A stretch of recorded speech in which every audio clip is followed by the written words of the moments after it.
हरियाणा के किसान और कृषि वैज्ञानिक अब कृषि क्षेत्र में नई नई तकनीकों का इजाद करके लगातार कमाल कर रहे हैं। करनाल के शामगढ़ स्थित आलू केंद्र ने एरोपोनिक नाम की नई तकनीक इजाद कर वाकई में ही कमाल कर दिया है। तस्वीरें आप देख सकते हैं, करनाल के शामगढ़ स्थित आलू केंद्र की तस्वीरें हैं, जहां पर हवा में आलू उगते हुए नज़र आ रहे हैं।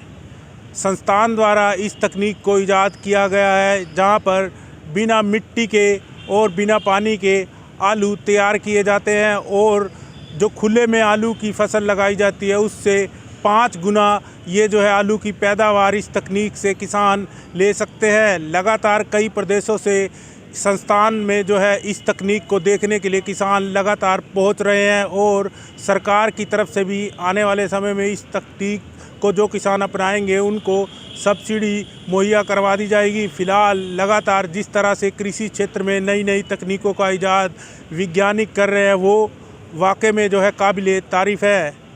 करनाल से MH1 न्यूज़ के लिए कमल की रिपोर्ट। पूरे उत्तर भारत सहित पंजाब, हरियाणा और चंडीगढ़ में भी कोहरे और शीत लहर का कहर जारी है। मौसम विभाग की माने तो अगले 2 दिन तक पंजाब, हरियाणा और चंडीगढ़ में शीत लहर और धुंध जो है वो छाई रहेगी। मौसम विभाग के निदेशक मनमोहन सिंह के मुताबिक पंजाब के कुछ हिस्सों में गहरी धुंध जो है अगले 2 दिन तक पड़ सकती है, जिसको लेकर अलर्ट जारी किया गया है। इसके अलावा अमृतसर, होशियारपुर, गुरदासपुर, तरनतारन, बठिंडा में जो है गहरी धुंध के साथ शीत लहर जो है वो जारी रहेगी, जबकि पंजाब, हरियाणा, चंडीगढ़ के हिस्सों में जो है अगले 2-3 दिन तक जो है कोहरा व शीत लहर जो है वो जारी रह सकती है। इसके अलावा अगले 5 दिन तक अगर बात करें तो बारिश की संभावना जो है वो नहीं है।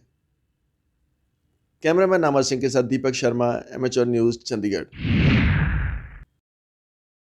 उत्तराखंड विधानसभा में बैकडोर से हुई नियुक्तियों के बाद अब बर्खास्त हुए कर्मचारी लगातार राज्य सरकार के खिलाफ आंदोलन कर रहे हैं और अब इन कर्मचारियों का ये आंदोलन धीरे धीरे करके उग्र होता हुआ नजर आ रहा है। दरअसल आज राजधानी देहरादून में उत्तराखंड पुलिस की ओर से इन कर्मचारियों को जबरन उठाया गया।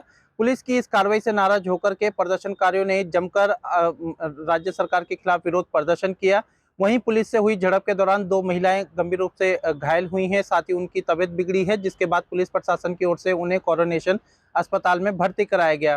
कुल मिलाकर के पुलिस प्रशासन की जो कार्रवाई थी उसे नाराज होकर के प्रदर्शनकारियों ने एक विशाल जुलूस निकाला। इसके अलावा तमाम जो प्रदर्शनकारी थे वो कोरोनेशन अस्पताल के बाहर धरने पर भी बैठे और कुल मिलाकर के जिस तरीके से उत्तराखंड विधानसभा अध्यक्ष रितु खंडूरी की ओर से 228 कर्मचारियों को बर्खास्त किया गया है, इस कार्रवाई से नाराज होकर के तमाम जो प्रदर्शनकारी हैं वो राज्य सरकार के खिलाफ विरोध प्रदर्शन कर रहे हैं, साथ ही वो सरकार से पुनर्नियुक्ति की मांग भी कर रहे हैं। आपको बता दें कि विधानसभा अध्यक्ष रितु खंडूरी की ओर से सितंबर माह में 228 कर्मचारियों को बर्खास्त किया गया था। दरअसल विधानसभा में बैकडोर से हुई नियुक्तियों के बाद लगातार सवाल उठ रहे थे, जिसके बाद विधानसभा अध्यक्षा की ओर से पूर्व IAS अधिकारी DK कोटिया की अध्यक्षता में 3 सदस्यीय टीम का गठन किया था। इस जांच समिति ने पाया कि राज्य गठन के बाद से अब तक विधानसभा में तदर्थ आधार पर हुई नियुक्तियों में लगातार अनियमितताएं बरती गई और उन्होंने ये रिपोर्ट विधानसभा अध्यक्ष को सौंपी, जिसके बाद विधानसभा अध्यक्ष की ओर से वर्ष 2016 से वर्ष 2021 तक की जो नियुक्तियां थी उसको रद्द किया गया, जिसके तहत कुल 228 कर्मचारियों को बर्खास्त किया गया। कर्मचारियों का आरोप यह है कि जब DK कोटिया की अध्यक्षता में जो समिति गठित थी उस समिति ने राज्य गठन के बाद से अब तक विधानसभा में तदर्थ आधार पर हुई नियुक्तियों को गलत बताया है, तो ऐसे में फिर राज्य गठन के बाद से साल 2021 तक की सभी कर्मचारियों पर कार्रवाई होनी थी, लेकिन विधानसभा अध्यक्ष ने एक तरफा कार्रवाई करते हुए वर्ष 2016 से वर्ष 2021 तक के कर्मचारियों पर ही गाज गिराई है। तो कुल मिलाकर के इस कार्रवाई से नाराज होकर के जो विधानसभा के बर्खास्त हुए कर्मचारी हैं वो लगातार राज्य सरकार के खिलाफ विरोध प्रदर्शन कर रहे हैं और अब उनका कहना यह है कि या तो फिर सभी कर्मचारियों पर कार्रवाई हो या फिर उन्हें पुनर्नियुक्ति दी जाए और लगातार वो इस मांग को लेकर के राजधानी देहरादून स्थित विधानसभा के बाहर धरना प्रदर्शन कर रहे हैं, लेकिन अब तक सरकार की ओर से कोई आश्वासन न मिलने से कर्मचारियों में खासा आक्रोश देखने को मिल रहा है और अभी भी उनका आंदोलन चल रहा है। तो ऐसे में सवाल ये उठता है कि क्या राज्य सरकार इन कर्मचारियों के आगे झुकेगी और जो इनकी मांगे हैं उसको पूरा करेगी या नहीं। मैं अंकित काला, MH1 प्राइम न्यूज़, देहरादून। ਇੱਕ ਪਾਸੇ ਠੰਡ ਦਾ ਕਹਿਰ ਜਾਰੀ ਹੈ ਤਾਂ ਦੂਜੇ ਪਾਸੇ ਠੰਡ ਦੇ ਕਾਰਨ ਛਾਏ ਘਣੇ ਕੋਹਰੇ ਦੇ ਚੱਲਦਿਆਂ ਸੜਕੀ ਆਵਾਜਾਈ ਤੇ ਵੀ ਇਸ ਦਾ ਅਸਰ ਦੇਖਣ ਨੂੰ ਮਿਲ ਰਿਹਾ। ਦੱਸ ਦਈਏ ਕਿ ਜਿੱਥੇ ਆਵਾਜਾਈ ਦੇ ਵਿੱਚ ਲੋਕਾਂ ਨੂੰ ਟਰੈਵਲਿੰਗ ਕਰਨ ਦੇ ਵਿੱਚ ਦਿੱਕਤ ਪਰੇਸ਼ਾਨੀ ਦਾ ਸਾਹਮਣਾ ਕਰਨਾ ਪੈ ਰਿਹਾ ਤਾਂ ਉੱਥੇ ਹੀ ਸੜਕੀ ਆਵਾਜਾਈ ਦੇ ਨਾਲ ਟ੍ਰੇਨਾਂ ਵੀ ਜਿਹੜੀਆਂ ਨੇ ਪ੍ਰਭਾਵਿਤ ਹੋਈਆਂ ਨੇ।